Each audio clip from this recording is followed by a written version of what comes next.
Hello, Garima. Yes. Yeah, can we start the session? Yeah, just one second. Should I put my video on? Yes. Yeah.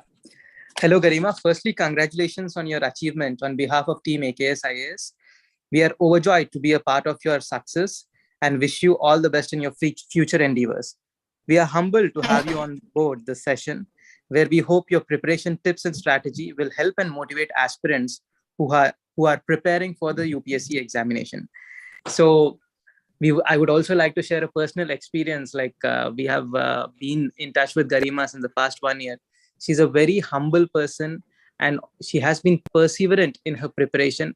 And she had this clarity of thought on what to prepare, how to prepare, and what exactly she needs to do to crack this examination.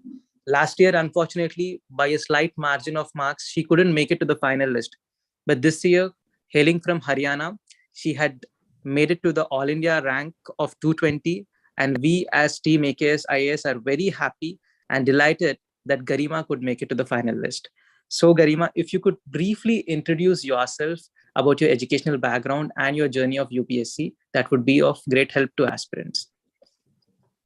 So thank you for having me.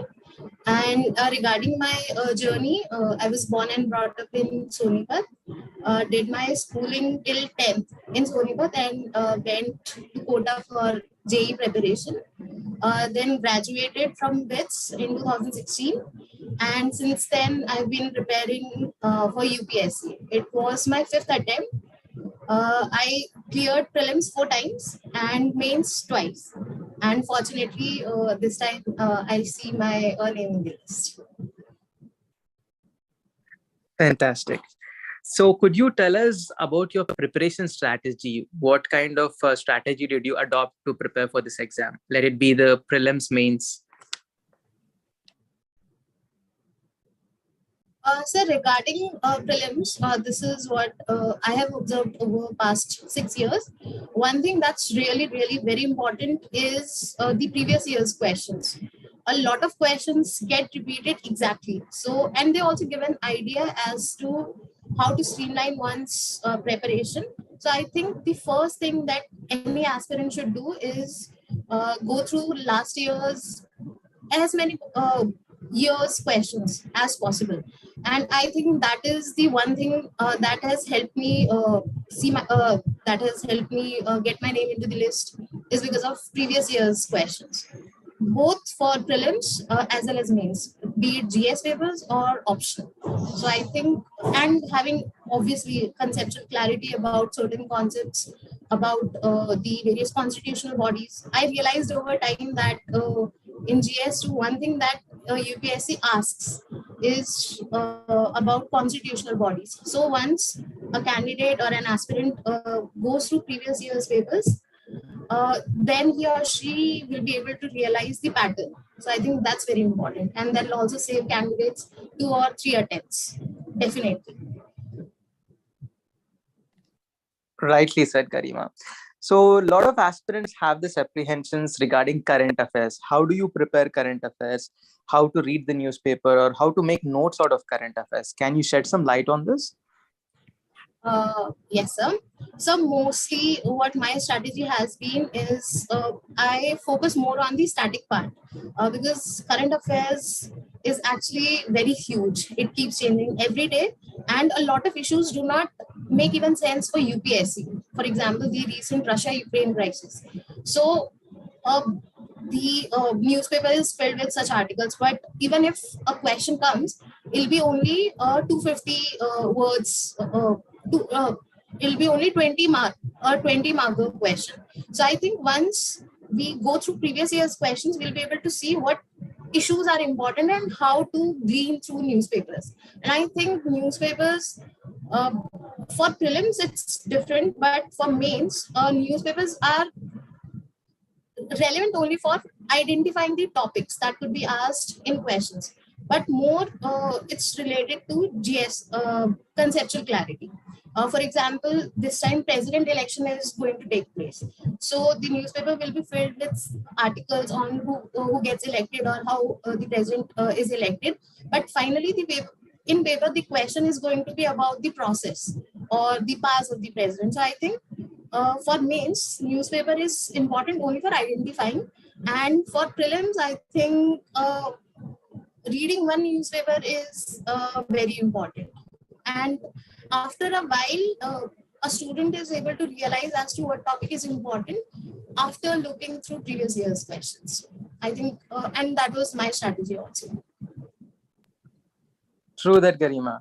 As a lot of students in AKS also, when they approach whatever strategy that you have expressed now, I think that is an apt strategy where the focus should be on the core concepts, and that is how UPSC asks questions, linking it to the current. Yes, Right. yes. So, Garima, in this long process of preparation, there would be many ups and downs for you. And how did you maintain the consistency levels in your preparation? And how would you motivate yourself?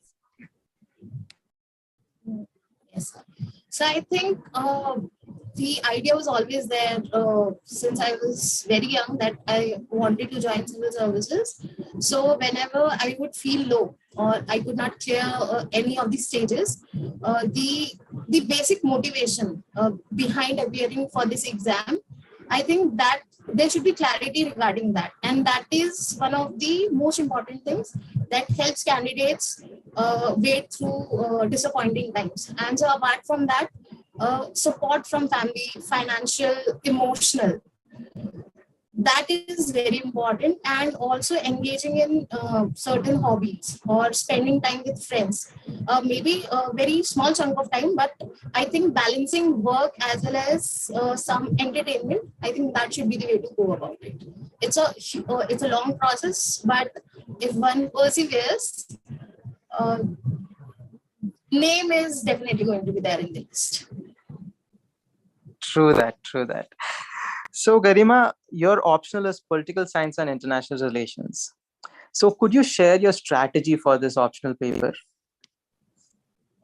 So this year, actually, I got very good marks, and last year, optional not getting good marks was preventing me from clearing the exam. So what I did this year was whenever I would do any topic, I would first look at the previous year's questions. So I would identify that for any particular topic. For example, Plato is there. So there are only 4 or 5 theories that are usually asked, and a lot of questions do get repeated.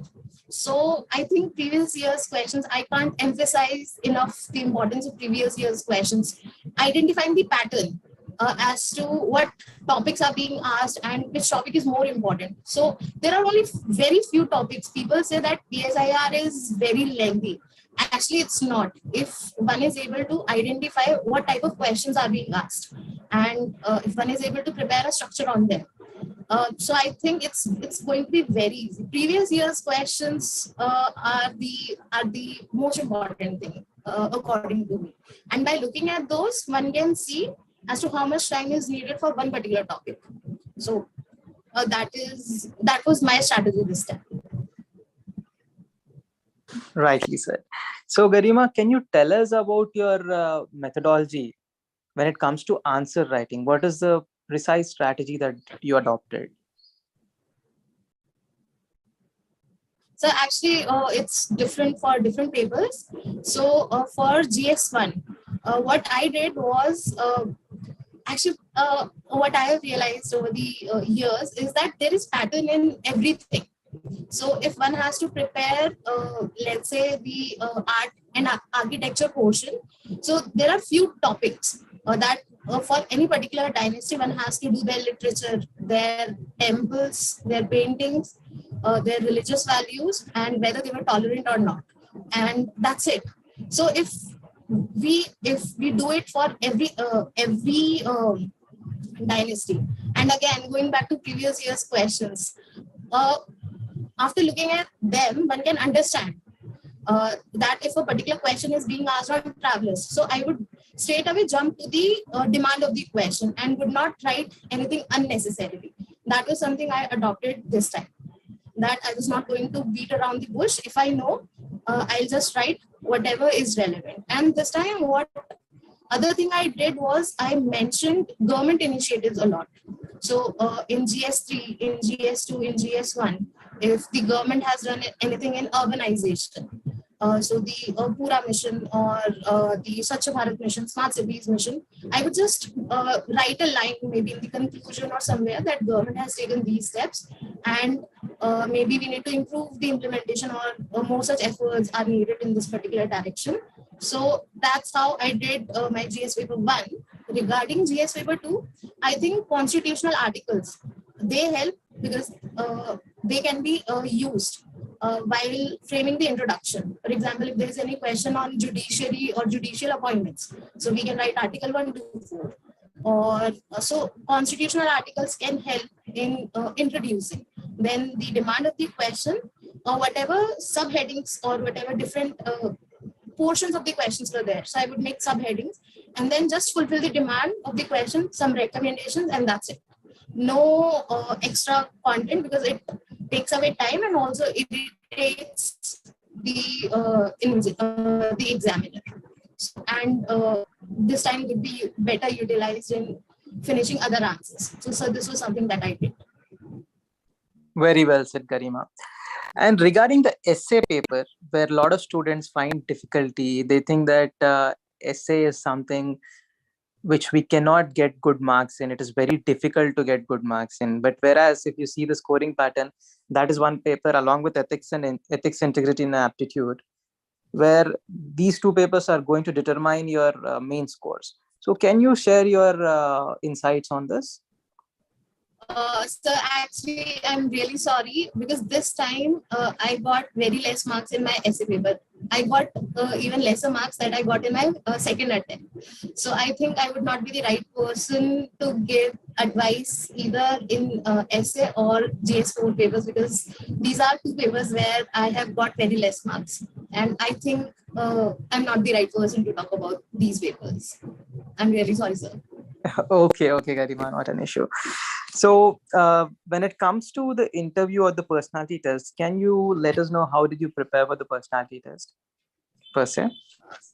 Yes, sir.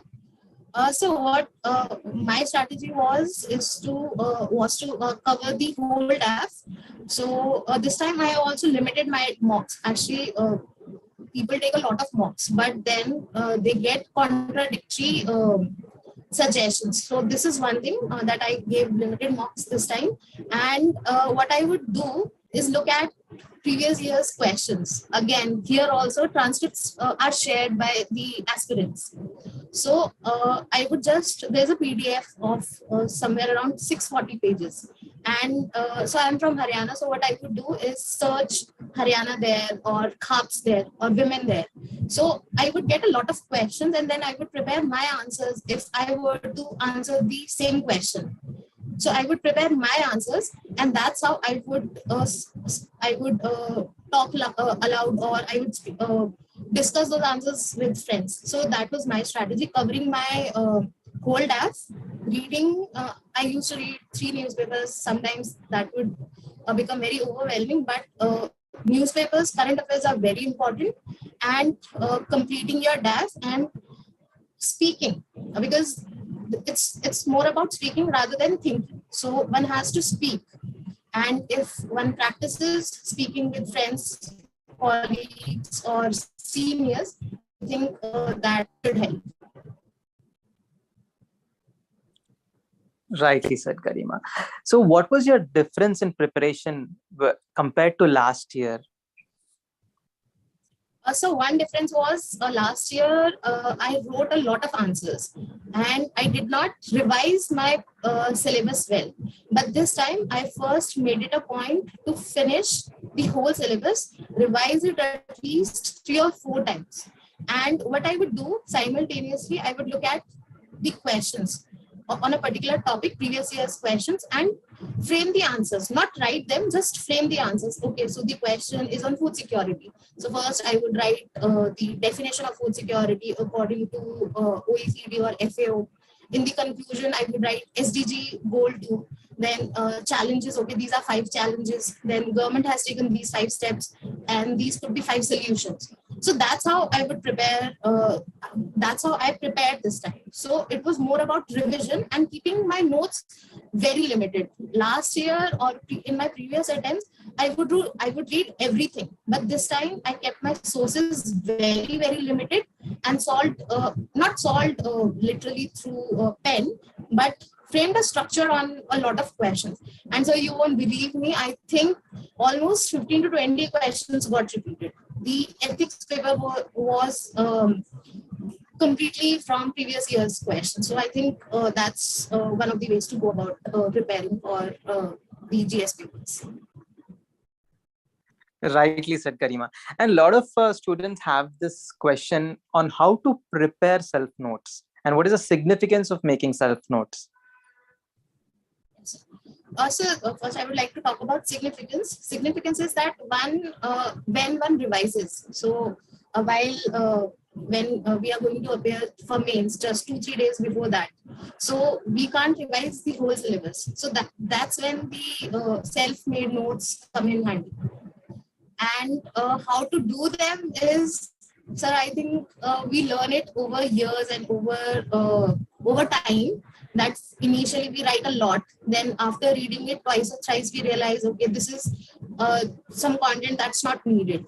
And when we keep reading them again and again, the limited notes only, we are able to identify that, okay, this is the only content that is relevant for this particular topic. So eventually the whole topic gets condensed into 250 or 300 words. So that's how notes are made. Initially you start with everything, that this is the definition, then government steps, challenges, solutions, and then keep shortening them over time.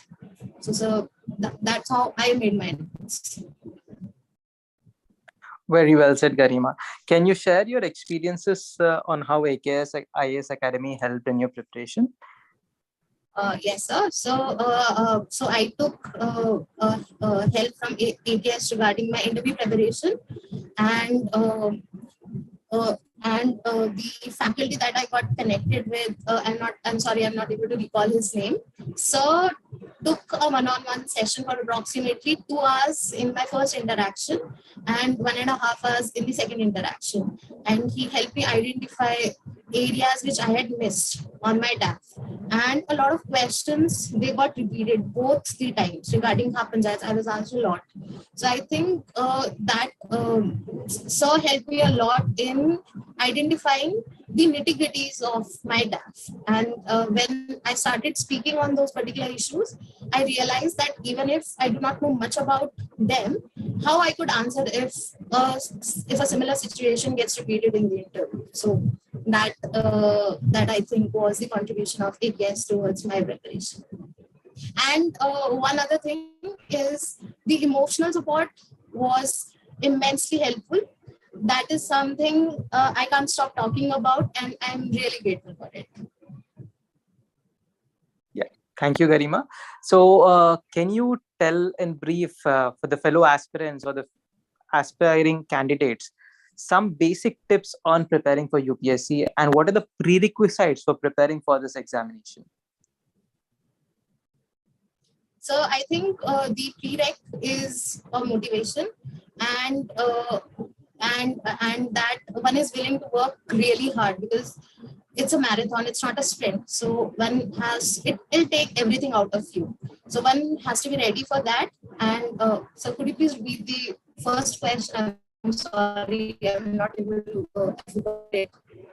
Yeah, Garima, some basic tips that you would like to share with the aspirants on UPSC preparation. So basic. Sorry, yes. So my one tip that I would suggest is go for previous year's questions. I can't emphasize their importance. Just do them again and again, 10 times, 20 times if you have got time. Do them again and again, and it'll help you a lot. That is the only tip. And keep working towards your goal. Keep revising. And keep your notes very limited. Do not read everything that's available. Whatever is being taught to you, just read it. Have faith in those notes. Do not go running after other notes. They are enough. If you read them properly, they'll help you clear these.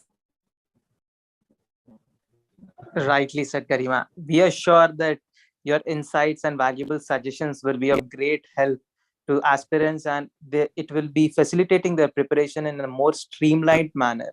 Along with that, you hailing from Haryana and making to the All India services, I'm sure that a lot of women in your region would be inspired with your success, and many more bright minds will be definitely contributing to the nation building process. We wish you all the best, and we are sure that you would make a very sensible and compassionate bureaucrat. Thank you. Good luck. Thank you, sir. Thank you. Have a good day.